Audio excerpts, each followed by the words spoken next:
Hi, my name is Pam Denny. I'm the designer and architect of the Maximo BI or Business Intelligence tools. In today's demo, we're going to continue exploring the new features with Maximo76 and Cognos reporting, and specifically continue to look at Cognos Workspace Advanced. Cognos Workspace Advanced is a tool intended for a power user, someone who's very familiar with Maximo, who wants to explore the data. So he has that base understanding of the Maximo database, but he doesn't have the deep level of technical skills that a report developer would have who wants to use and does use Report Studio and Cognos. So in this example, I'm going to continue with what we've been showing on Cognos Workspace Advanced, but we're going to go to a different area and start to look at assets. And in assets, let's look at some of the different costs that we have. Let's look at our total cost by site. That would be such a great information and chart to share with your management team to see where all the cost of maintaining your assets is coming from. And then we'll start to look at things like warranty expiration dates and failure codes for assets. Again, being able to produce very visual, eye-catching charts highlighting all that data you collect in Maximo is such a key value point to your business. So let's go directly into Cognos and start creating these. So I'm going to launch directly here to my Cognos application, and I'm going to navigate down to my publishing folder. This is where I've published a number of report object structures in Maximo to create that metadata. And I'm going to open up my asset details. And once it's there, I've selected it. I'm going to open up Cognos Workspace Advanced. So again, I selected asset details because I know I want to create an asset related report. As my screens come through in Cognos Workspace Advanced, I'm going to select to create a new one. And the template, or what I'm going to start with, is actually a list report. Now, as you work with Cognos Workspace Advanced, you'll find those tricks or things that you like to work with. Everybody creates reports a little bit differently, and I always tend to start with a list report, even if I know I'm going to create charts. So let's again open up just to make sure that we selected the right metadata package. In this case, I did. Here's my asset and all my related objects. But again, as I mentioned, I picked the list, but I wanted to create a chart or one or more charts. So how do I do that? I'm going to come up here to my page layout, and I'm going to select this. And what that does is it brings in what I call two containers into my palette. And I know I don't want this list report, so really quickly just delete it. So I've got these nice two palettes already set up for me. I don't have to do any of that formatting myself. And now I want to change my view from my source to my toolbox. And let's just bring in a couple of charts here. My first chart, let's make this let's go to a bar chart and select OK. And because I have my toolbox open and I know I'm going to create two charts, I'm just going to do the same thing. But in this case, let's create a column and select OK. So now I have my two charts in place. So what do I need to do? Well, to keep myself focused, I always like to give myself a title, Asset Cost Analysis. Click OK. And now let's start populating those charts. Before I begin populating the charts, however, one thing that this is just my user preference. It's up to you how you do that. I like to switch over to page design for the charts. It gives me a better understanding of what I'm doing. So I'm going to open up my asset application, and one of the charts that we said we wanted to create was our total asset cost by site. So let's go down and find our total cost field. Now, when we come to total cost, notice the type here. This is so important when you create anything in Cognos is the data type, and it's actually important no matter what reporting tool you use. Total cost is recognized by Cognos as a measure. So when I come over here, look to make sure that when you bring a measure, you're putting it in the right field. Because look what happens when I try to drag total cost in my category of a y-axis, which is y is to the sky. It says it doesn't take that. So I need to bring my total cost right in here in my x-axis. And again, that's going to change depending on the chart type you select. So here's my total cost. Well, what else do I want to look at? Well, I said I wanted to look at it by site. So let's grab that and put that down here in my y-axis. Perfect. And then we said we wanted to look at asset type. I think that's up top here. That will be our series. Drop him in there. Excellent. Let's give this guy a title. Titles are always so important. And I'm going to expand down here my properties. What's my title going to be? I'm going to call this Total Asset Cost. Oops. By site and asset type. Excellent. And I want to always remember to do that same thing down here in the bottom for your name, because remember, our goal is for these charts to eventually show up on a Cognos workspace, and I always want to make sure that I can quickly find the correct graph to add to my workspace. And asset type. Perfect. So now let's take a look and see what that looks like. See if this is the information that we're looking for.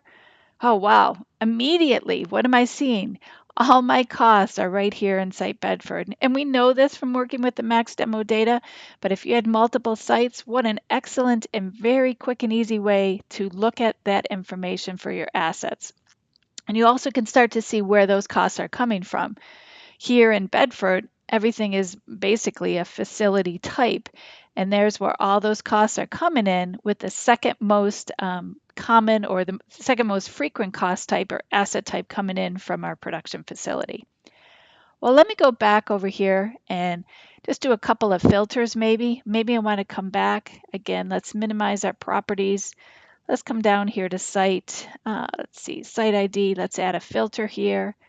Remember, every filter is unique to the report. So what do I want to show? Bedford, let's see, Laredo, Fleet, and Texas. All the other sites didn't have a lot of data in it, so just click OK.